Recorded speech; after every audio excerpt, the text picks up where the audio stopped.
वृश्चिक राशीच्या आयुष्यात चतुर्थीपासून महाशिवरात्रीपर्यंतचा हा काळ साधा, नेहमीसारखा किंवा दुर्लक्ष करण्यासारखा नाही. हा काळ म्हणजे नियतीने शांतपणे तुमच्यासाठी रचलेली एक गूढ योजना आहे. बाहेरून सर्व काही पूर्वीसारखे दिसेल, पण आतून तुमच्या आयुष्यात सूक्ष्म पातळीवर मोठे बदल सुरू झालेले असतील. जे प्रश्न तुम्हाला बराच काळ छळत होते, ज्या गोष्टींबाबत तुम्ही संभ्रमात होतात, ज्या इच्छा मनाच्या गाभाऱ्यात दडल्या होत्या, त्या सर्वांना दिशा मिळण्याची ही वेळ आहे. या काळात तुम्हाला वारंवार असे जाणवेल की काहीतरी अदृश्य शक्ती तुमच्या बाजूने काम करत आहे. परिस्थिती तुमच्या अनुकूल होत जाईल, लोकांचे वर्तन बदलताना दिसेल, अडथळे कमी होतील आणि मनाला एक वेगळी शांतता लाभेल. हा केवळ घटनांचा संच नाही, तर तुमच्या अंतर्मनातील परिवर्तनाचा प्रवास आहे. तुमच्या विचारांमध्ये स्पष्टता येईल, भावनांमध्ये स्थैर्य येईल आणि कृतीत आत्मविश्वास दिसू लागेल. चतुर्थीपासून सुरू होणारी ही सकारात्मक ऊर्जा महाशिवरात्रीपर्यंत हळूहळू वाढत जाईल. जणू काही प्रत्येक दिवस तुम्हाला पुढच्या टप्प्याकडे घेऊन जाईल. तुम्ही अनुभवणार आहात की काही गोष्टी सहज घडत नाहीत आणि काही नाती आपोआप सुधारत आहेत आणि काही संधी अनपेक्षितपणे तुमच्यासमोर येत आहेत. म्हणूनच या काळातील घडामोडी या केवळ योगायोग नसून नियतीने आखलेली अचूक पावले आहेत.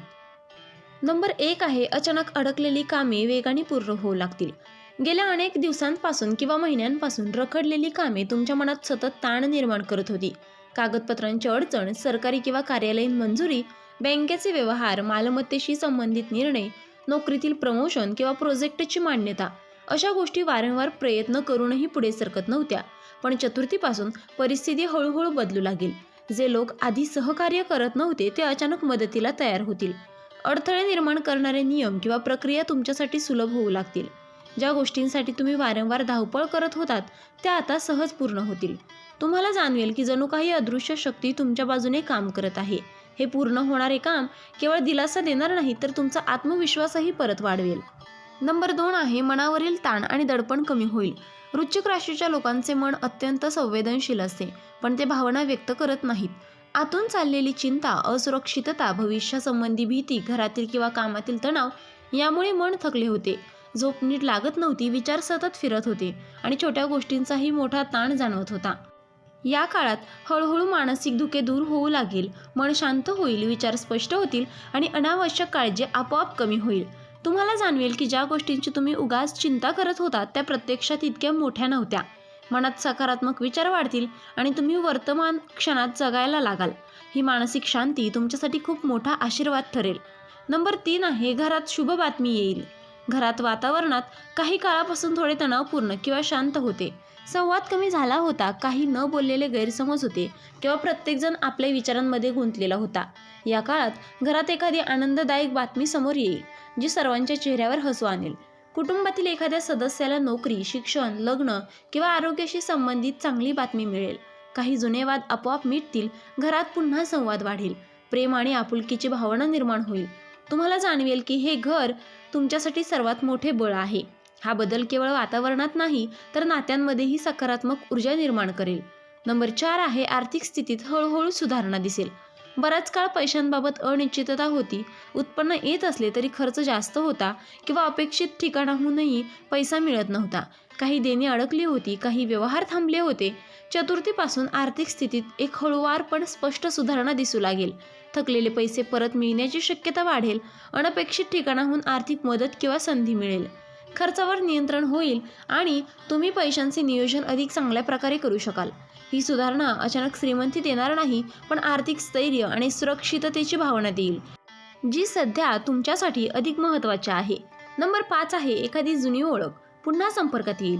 भूतकाळात तुमच्या आयुष्यात महत्त्वाची भूमिका बजावणारी एखादी व्यक्ती पुन्हा संपर्क साधेल. ही व्यक्ती मित्र, नातेवाईक, जुना सहकारी किंवा एखादी भावनिक नाळ असलेली व्यक्ती असू शकते. बराच काळ संवाद नसल्यामुळे मनात काही प्रश्न, गैरसमज किंवा अपूर्ण भावना राहिल्या होत्या. या काळात पुन्हा संवाद सुरू होईल आणि मनातील ओझे हलके होईल. हा संपर्क केवळ आठवणी ताज्या करणारा नसेल, तर भविष्यासाठी एखादी संधी, सहकार्य किंवा भावनिक आधार देणारा ठरेल. तुम्हाला जाणवेल की काही नाती काळानुसार तुटत नाहीत, ती योग्य वेळी पुन्हा जुळतात. नंबर 6 आहे, तुमच्या निर्णय क्षमतेत लक्षणीय वाढ होईल. गेल्या काही काळात तुम्ही अनेक निर्णय पुढे ढकलले होते, कारण मनात संभ्रम होता, परिस्थिती स्पष्ट नव्हती आणि चुकीचे निर्णय होईल अशी भीती वाटत होती. पण चतुर्थीपासून तुमच्या विचारांमध्ये एक विलक्षण स्पष्टता येऊ लागेल. एखाद्या गोष्टीचा गाभा पटकन समजेल, लोकांच्या बोलण्यातला खरा अर्थ ओळखता येईल आणि परिस्थितीचे योग्य विश्लेषण करता येईल. काम, कुटुंब, आर्थिक बाबी किंवा वैयक्तिक आयुष्य अशा सर्व क्षेत्रात तुम्ही घेतलेले निर्णय योग्य दिशेने जातील. विशेष म्हणजे तुम्हाला इतरांकडून सल्ला घ्यायची गरज कमी भासेल, कारण तुमची अंतर्प्रेरणा स्वतःच योग्य मार्ग दाखवेल. ही वाढलेली निर्णय क्षमता भविष्यातील मोठ्या यशाची पायाभरणी करेल. नंबर 7 आहे आध्यात्मिक ओढ आणि अंतर्मनाची शक्ती वाढेल. या काळात तुमचं मन नैसर्गिकरित्या देव, मंत्र, जप, ध्यान, प्रार्थना याकडे वळेल. तुम्ही जाणीवपूर्वक वेळ काढून शांत बसाल, स्वतःशी संवाद साधाल आणि मनाला स्थिर कराल. काही लोकांना मंदिरात जाण्याची इच्छा होईल, तर काहींना घरीच प्रार्थना करण्याची सवय लागेल. ही केवळ धार्मिक भावना नसून अंतर्मनाला शांती देणारी प्रक्रिया असेल.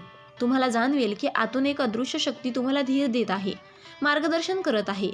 ही आध्यात्मिक ऊर्जा तुमच्यासाठी संरक्षण कवचासारखी काम करेल आणि नकारात्मक विचार दूर ठेवेल.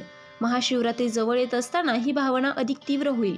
नंबर 8 आहे शत्रू, विरोधक आणि नकारात्मक शांत होईल.